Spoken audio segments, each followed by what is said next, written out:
recording.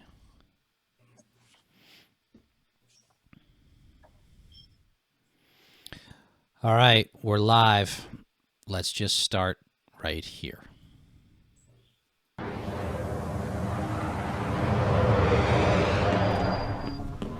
Good morning, ladies and gentlemen. This is your governor speaking. Today's training evolution, dogfighting, taking on the corporate media. The rules of engagement are as follows. Number 1, don't fire unless fired upon, but when they fire, you fire back with overwhelming force. Does it say that in the bill? I'm asking you to tell me what's in the bill. Number 2, never ever back down from a fight. If I could complete the question, though. So you're going to give a speech or ask a question? Number 3, don't accept their narrative. Wrong. It's a fake narrative. I just disabused you of the narrative, and you don't care about the facts. It's why people don't trust people like you, because you peddle false narratives. All right, ladies and gentlemen. Let's do the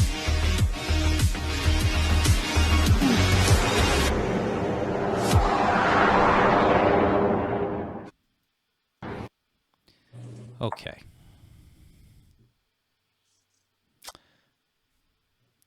The floor is yours. Thought his son was cute. The son was adorable. Very, very, very cute. He should be in more ads. I just, I guess I've been to Florida before, and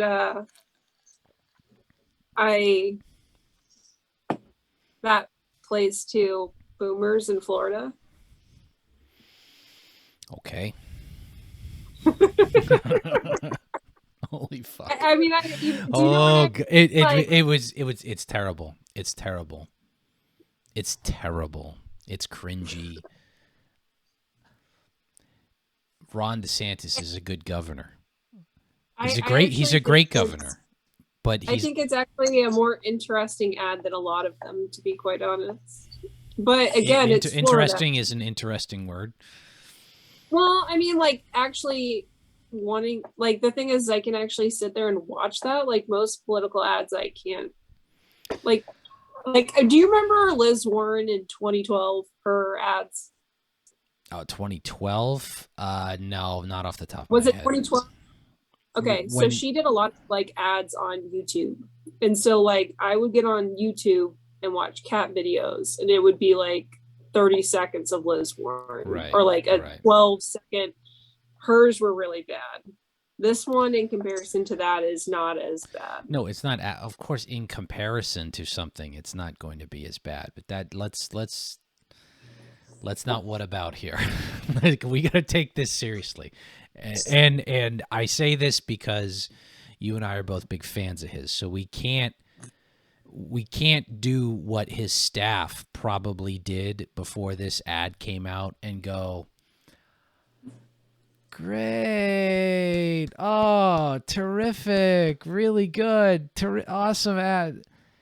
It's cringy. I just think it's cringy. Look, well. Okay. No, I just think it plays to Florida boomers. Like, there is a target audience for this ad, so it's not for me. Like, do you see what I'm saying? Like, it's like very clear. So like, while it's sticky and okay, a little too cliche and all of that. Yeah, but that boomers can see that too, right? Can they? It's ham-handed. It's ham-handed. Okay, so let's. And we are Jeff. Boomers in Florida are not the same as boomers in Massachusetts. That may be true, but the reason I know this is because my father-in-law is now a boomer in Florida. Okay. He is now a Florida man, and this ad would play to him. So okay, now. If we break this ad down into its many facets, the first thing, Top Gov instead of Top Gun.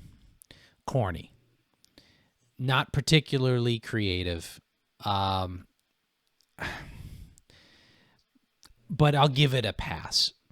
2, Ron DeSantis is an excellent governor, but he's not an actor. Okay, that's very true. So, Yeah, like sometimes actors have been politicians. Let's not confuse things. There have been many actors that have become politicians, but that's the difference. Like who? Ronald Reagan? Arnold Schwarzenegger, Sonny Bono, Clint Eastwood, Congress president, governor, Al Franken. They were actors first, but they were actors first. They were entertainers. I mean, Al first. Franken wasn't a good actor. He wasn't even a good comedian. He was good. He was good as an actor. I do not think he's funny. Oh, I think Al Franken's actually funny. I'll give him that. But yeah. All right, we're getting sidetracked here. We have to stay focused and critical on this because this is important. Because these mistakes, this will get a pass. It's a gubernatorial ad. It'll be forgotten about. It's not. I do not think that he's going to be putting out any of these when he does his 2024 run, right? Yeah. Because no, when he won't. When he goes into He that won't. primary, the goal is to go up against Trump. But his team should know that a national audience is going to see this. Oh, they do because they're online. And this look, I'm Gen X. Okay, you're an awful millennial. But we're all voting and tax paying, and we're all going to be in the primaries. Like you can't make a lot of mistakes like this, okay? And this ad was a mistake. The premise wasn't good. First of all, I'm still voting for him. Of course, okay, sure. But we need the other people that are undecided to vote for him. And in the ad, he's explaining how to fight the corporate media. Okay, but we need to tell the story, okay? And the story is that he did fight the corporate media. You don't put the whiteboard, even if you're in a fighter pilot jacket, and explain, well, here's what I did, or here's how you do it, and then I did it. No, that doesn't work. The clips actually interspliced into the video are good clips that he should use in future ads. But the way it's presented is takes away the effect of him going after the media, because he's explaining how it's like explaining the joke. Like the joke isn't funny anymore if you're off explaining it. He's explaining what he does. You don't need to explain it. You did it. Just show that you did it. If you want to brag about you doing it, all you have to do is show the clip. I took on the corporate media. Play the clip. I tell the real story and the truth. Play the clip. Don't explain, well, here's how you do it, and welcome to fighter school. Like, I know he's like saying it like to recruit, I guess, or to get people to come along with him on that journey, but you're the guy. You want to be the guy that does it. Be the guy that does it. Show that you're doing it. And we all seen it. Like, that's the thing. You know, when he took on Sharon Alfonsi from 60 Minutes, that was glorious. It was glorious. And unless you were online doing that or on Twitter and seeing that, nobody else saw it. So this is your chance to take that clip and put it in an advertisement so that the general public will know that you're not going to put up with the nonsense. The kid's adorable. I don't know what he's doing in the cockpit there. I mean, it's forced and ham-handed and cringy, and it wasn't good. And whoever wrote it should not be hired to write it again. And they should get, and more of the advisors need to be willing to say, when they see the script of the commercial, they need to go read it and go, yeah, no, try again, and throw it right back in the creative director's face. Kaitlin, you know, this kind of thing comes out in a presidential run. You know, he doesn't get a free pass. He doesn't get a free pass, and this is like fodder for any primary opponent. I don't think that this is going to be something they attack Ron DeSantis on in the primary. I think that they're going to look. I'm probably right. I think they're going to look at his record and look at his background in governance, because how can I say this in the best way possible? He's got one of the best records on COVID. So 100%. I mean, if he goes into the 2024 primary, and again, when we talk about presidential primaries and all of that, this ad was for his reelection campaign in November. He really does need to push up the margin on that. Florida, we might talk about this later on the episode. There was 2 special elections in New York last night, but also the Florida primary. Republicans turned out hardcore for primary. But you mentioned not a lot of contested ones. Yeah, and you mentioned one of the things that should be front and center. The school boards. Well, the school board, but no, the COVID stuff. Oh, okay. Why isn't that in the ad? Why isn't that in the ad? And now maybe that's in the next ad. But just like all you got to do, you don't need to create a false, hyped up Top Gun scenario to brag on what you did. I'm Governor Ron DeSantis. We kept Florida open when D.C. wanted to shut you down. We had the lowest COVID rates of the nation. Whatever. Bang, bang, bang. Vote to reelect me, and your life will be better. Whatever.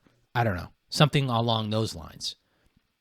The premise of the ad, here's the problem to me. It speaks to what somebody thought this was a good idea.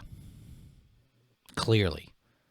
It's not. It was bad. So the judgment on the team is off.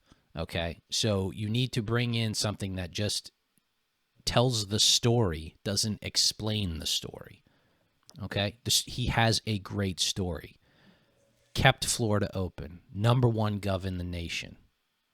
Right? Awesome record. Just walk around like, make ads that you were the king shit. And dunk on these guys. That's all you got to do. But cringy stuff like this, where it's forced and unnatural, I'm sorry. Listen. This won't matter anything. I mean, it really won't. You're right. It's not going to matter in the primary. Won't matter in the general. It's not going to mean right. I think this ad was not cut for you and I. I think it was cut for Boomer Florida for a re-election campaign that he needs to. The margins need to be wide. He needs to go after Charlie Crist, and after Chris' deplorable statement today. What was Charlie Crist previously? Can I ask, was he formerly a governor of Florida? Yeah, right. Was he also a senator or congressman? Did he try to be a congressman? Congressman. He was in the House. Okay. So he was governor after George Bush, Jeb Bush, 2006. Okay. Ran as a Republican. Right. Switched parties, became an independent, lost. I forgot who he lost to. And then now he's running as a Democrat. Right. Well, let me say this. If he loses to Charlie Crist, then, he's not going to lose to Charlie Crist. I understand. I know that. He's not. So it is a cake. It is a cake. The Florida GOP has come a very long way and is probably the best organized GOP state party. Based on, I guess the wins last night, the primary turnout was crazy high. We ended up matching Dems in no time on mail-ins. We flipped school boards. That's the big thing that really needs to be focused on. Conservatives winning school board seats, because if we want our policy, our education policy on a local level to go through, if we want our values to be seen, then we need to win elections on these local school boards, especially for this, woke nonsense and CRT crap. And so, we have to start winning. And that's what happened. So we can't skip by this. Your favorite #1 Florida gubernatorial candidate lost. Let's not, with Charlie Crist winning the Dem nomination. Nikki Fried. Fabulous Nikki Fried, your favorite. Oh my God, she is a mess. Like, just a complete mess as a human being. I don't get her at all. That like one, I mean, like, we're talking about like Ron DeSantis' ad. Remember that picture that she had where she's like walking through like these faceless male? Yeah, they were all like suits or something. What was the purpose of that? Like, she's a strong woman in a male world, feminism or something. I didn't get it. It was like weird. It looked like a creepy album cover. I think it was an album cover. I have no idea who she was trying to appeal to there. Like, no, she's a terrible candidate and not particularly bright. All right. Well, I'll tell you what. If the original DeSantis ad was the shot, here's the chaser. Okay. So let me pause here. Rewind. I gotta click share. High tech here, folks. High tech. All right, here we go. Shot. Here's the chaser. And I'm just sick of seeing him. I know he says he's going to retire. Someone needs to grab that little elf and chuck him across the Potomac.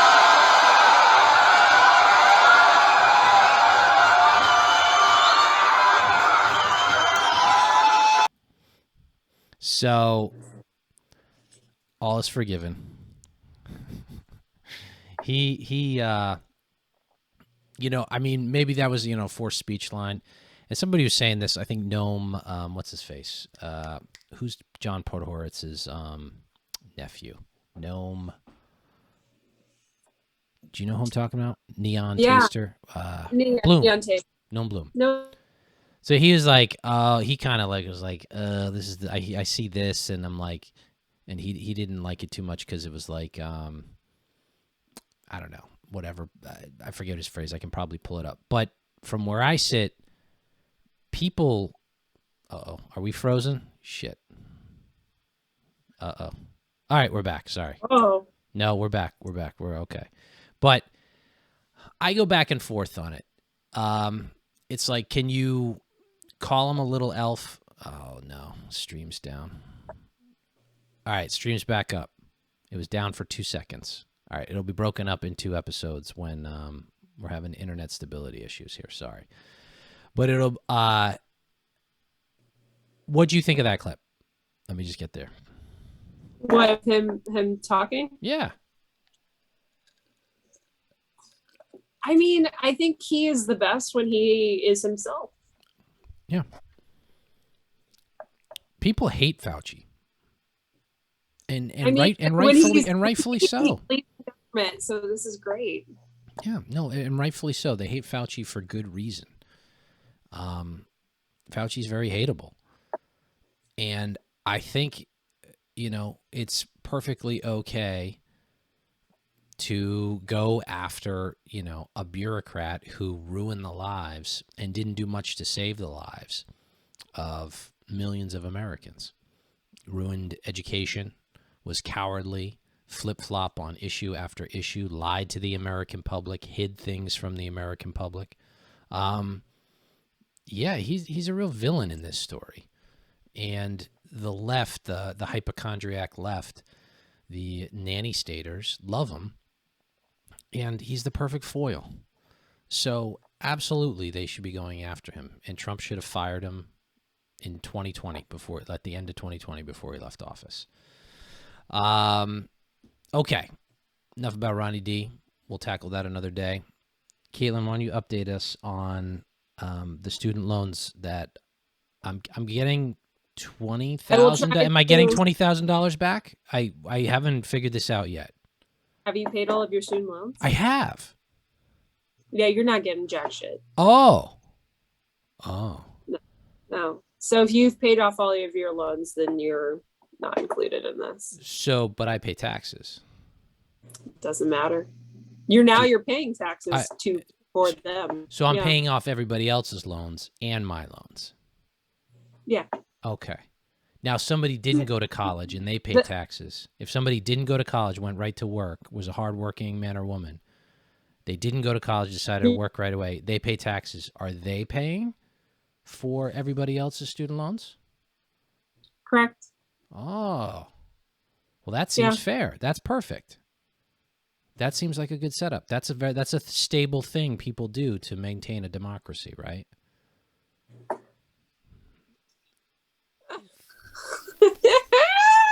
Fucking. This stuff put me into a rage this morning because it was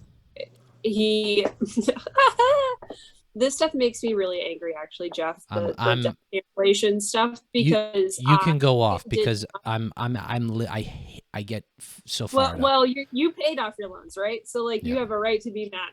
I actually, when I was in college, didn't take out loans at all.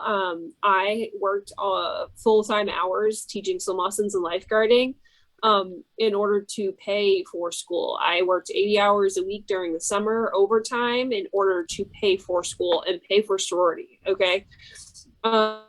I really sacrificed. Like, I didn't go on vacations with my family. I didn't go on spring break for 3 years of my college. I didn't go to parties. I worked because I knew that I had to pay for school. And so it's called responsibility. Yeah, my parents sat me down when I was a sophomore in high school at the end of my sophomore year and was like, okay, like, you might not get a job this year, but you're going to need to get a job between your junior and senior year, and you're going to be paying for school. And this is how much going to this university. Like, I didn't even look at like liberal arts. Like, I think I went to I toured Center, and like, that was basically it. I drove around IU in Bloomington. And I saw UNC at Chapel Hill. But I went to the University of Louisville, and I did that because I knew what the cost of going to college was going to be, and I could budget based on that. And I did sorority and all of that stuff. Like, so I knew what the sorority cost was along with that tuition. And I really sacrificed in order to do that.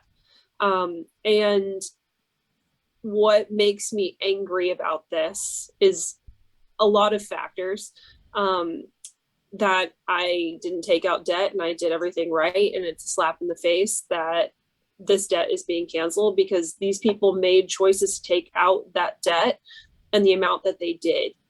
And so why am I being punished with a cost of $2,000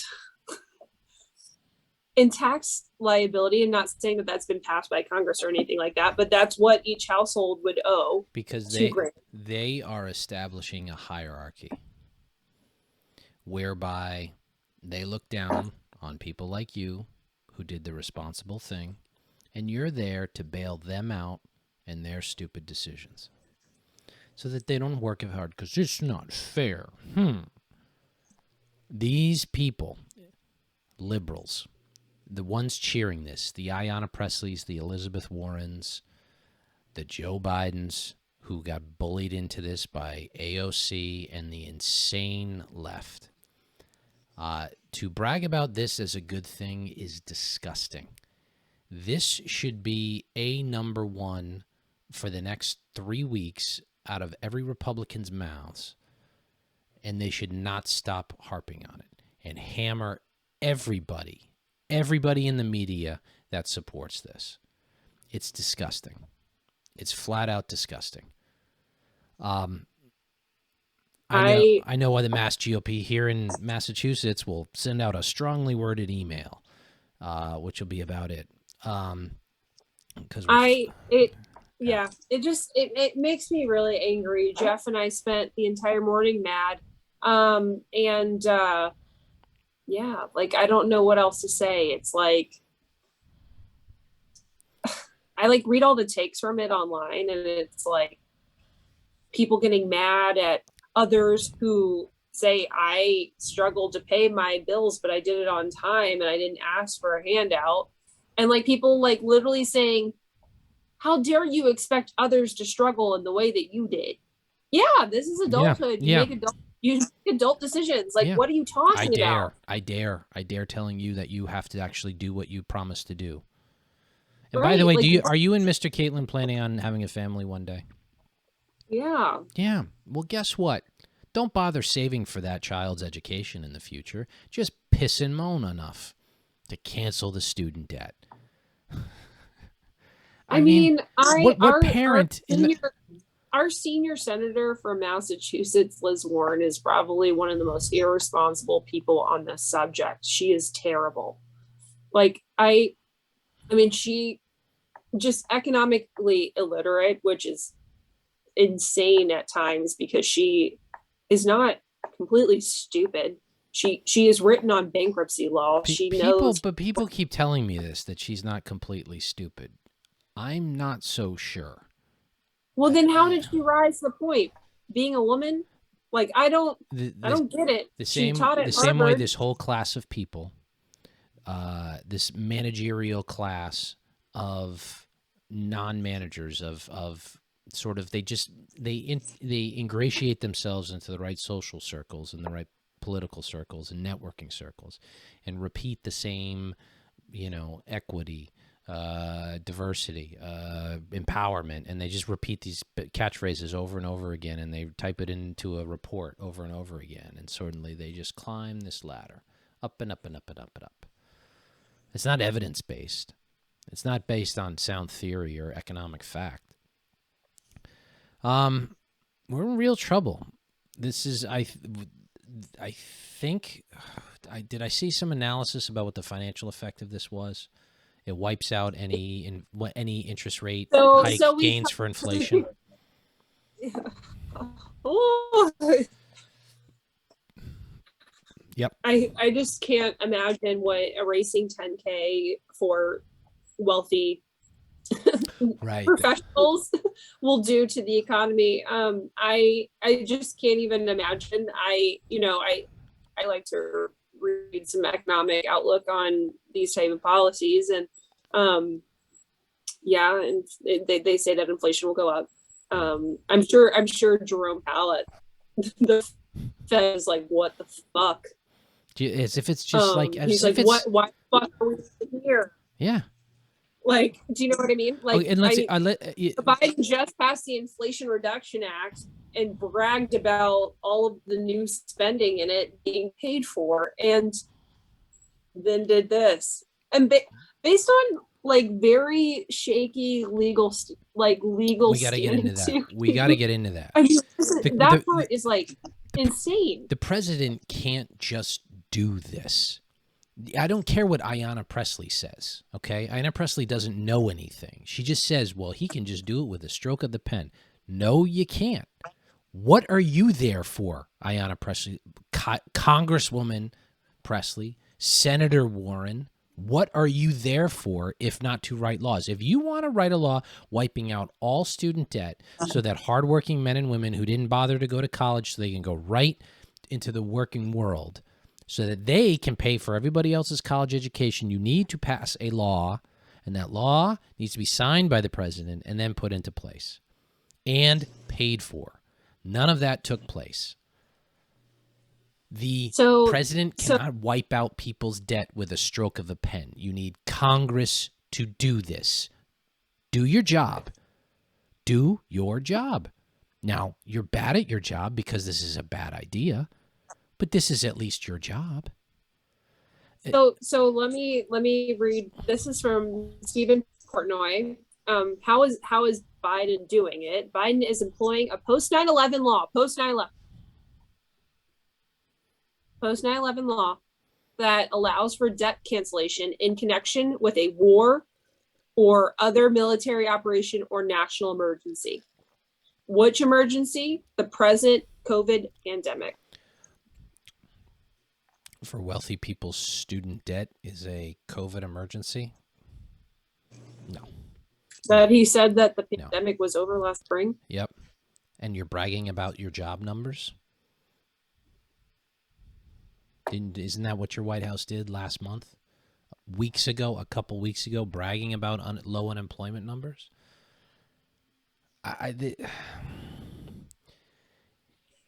That law, even as designed, does not. We know that this doesn't fly. This is student debt. It would be one thing if it were credit card debt because you had to rack it up because you were out of work for, the pandemic, or actually, if you want to make a better case, if you were out of work during the pandemic, you were able to get unemployment. But if you the case to be would be the PPE loans.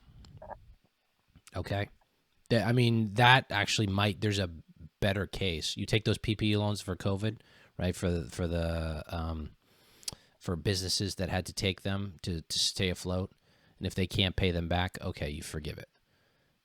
Okay, that's directly related. Student debt is not. That was directly stimulus, though, right, Jeff? Like, that's the thing. Like, that was economic stimulus, so our economy doesn't completely go into shambles. Yeah. So like, let's talk about. So when Biden announced this today, he took some questions. ABC's Karen Travers, and this is from our good friend Curtis Huck over at Newsbusters. Is this unfair to people who paid their student loans or chose not to take out loans? Biden. It is unfair to people who do not own multi-billion-dollar businesses. They see why these guys getting all the tax credits. Is that fair? What do you think? Well, that's a incoherent answer. I have no idea what the fuck he's talking about. No, because this is not the same. Because he has dementia, and I'm so tired of it. Okay, so if we can tie these two subjects together, we are governed by idiots. We are governed by our intellectual inferiors, people who are unserious about the state of the world and solving problems that need to be solved. That is why Republicans need to be laser beam focused on getting everything right. Because you mentioned the topic, I think we'll probably wrap up with the special elections that took place. New York 19, and where was the other one? New York 23. Okay. We won in New York 23. We lost in New York 19. Okay, by 2 points, and Biden took it by 2 points 2 years ago, right? So par for the course, but we're supposed to get gains. And from what I hear and listen to a couple podcasts, New York 19, the Democrat ran on abortion, and the Republican ran on inflation, and really didn't move the needle.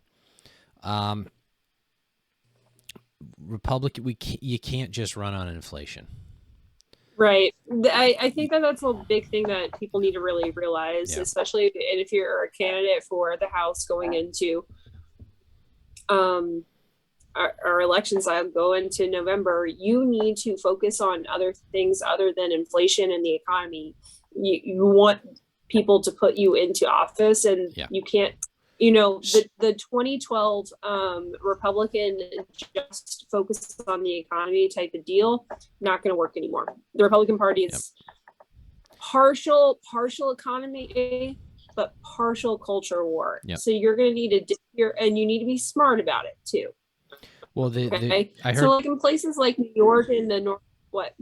No, I heard some good stuff on the commentary podcast, which I'll reiterate.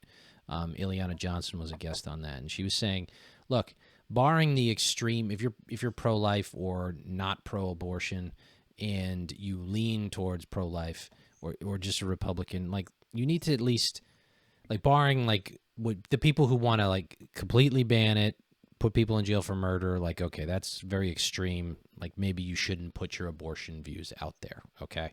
If you're trying to win in like a purplish or less state. But every Democrat out there, except for the smart ones in purple districts, are extreme on the issue of abortion. So as long as you can be less extreme than them in the other direction, you're in better shape. Take some time, think about what you believe on the issue, state it, get your facts together, get your opinion together, and be like, look, we should be like more like Europe. This lady wants abortion right up until the point of birth. That's insane. Let's get in line more with Europe and pull it back from the brink of insanity. Yeah, I mean, I agree. But state it. Don't run away from it. Be like, and then flip it on them, especially in flippable districts in, purplish to blue states. Flip it on them. Like, here, this is what's going to be. This is really. I want if you're watching this and you're in Massachusetts, this is what the election's going to be about after the September primary. And say you're Chris Doty. You need to have or you're even a local official, you need to have a very good response to what will undoubtedly be insane abortion fanaticism. Just be normal. Just be not that. Pull back from that. And you paint them as the outcast, and you'll get 2 points or more. So we got it, schools. So we were just talking about, so schools, student loan debt, that's a culture war issue. It can't just be inflation because the unemployment rate is low. All right, so you can't talk about that. It can't just be inflation. Inflation will get you all the points you're already going to get. You need a few more to get over the top. Yeah, I mean, I agree. Like we can talk about the economy all you want. I think in a place like in the Northeast, especially, even the Republicans up here are more liberal. They're more anti-culture war, and I think that's one of the reasons why the Mass GOP doesn't appeal very well.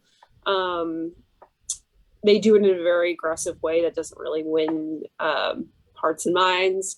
But there is a way to do it where you're serious about the issue and you're serious about governance that I think, I don't want to say it is the Charlie Baker effect, but at the same time, he's very good at being that managerial type and still being serious about the quote unquote culture war behind that policy. So I don't know, we'll see. The next election for New York 19 is on the new map, the new district. So we'll see. So does that take place? Does that take place in like November? Like 2 months, 3 months? Yeah, so the they guy have a goes special. The guy's Yeah. gonna be a congressman for a couple weeks and then has to run again. Yeah, and I don't know who's running again in 20. It might be. Wouldn't the same guy want to do it? Wouldn't Molinaro want to take another bite at the apple? Well, right. So that I don't know. I haven't looked at the district and what they're doing in 2022 yet. For that, if he is on the ballot again, this special, the turnout was relatively low, and so you never know, right? Like it could change. Indies are not liking Biden right now, and they're not liking the Democrats. So I don't. Well, this is the reason why I think that a lot of people are taking was it Nebraska 1, Minnesota 1, and New York 19, and putting them all into the same bracket for the abortion thing. And I think that Minnesota and New York have pretty well established positions on progressive policies like abortion, and so you're going to see that, right? But I think this is the only election where that's going to really matter. So Dems have got to get it in now because it's the closest one since the Dobbs decision. Yeah, Republicans just I'm concerned. There's I think there's a message. I think there's a messaging issue. I do think that there is. They need to, and I don't blame the Senate side. I blame Rick Scott at NRSC, but I really blame the House side. The House needs to lead on. But also, speaking of the Senate, and if Rick Scott is in charge of it, he needs to get into Dr. Oz's campaign and fire everybody that's there.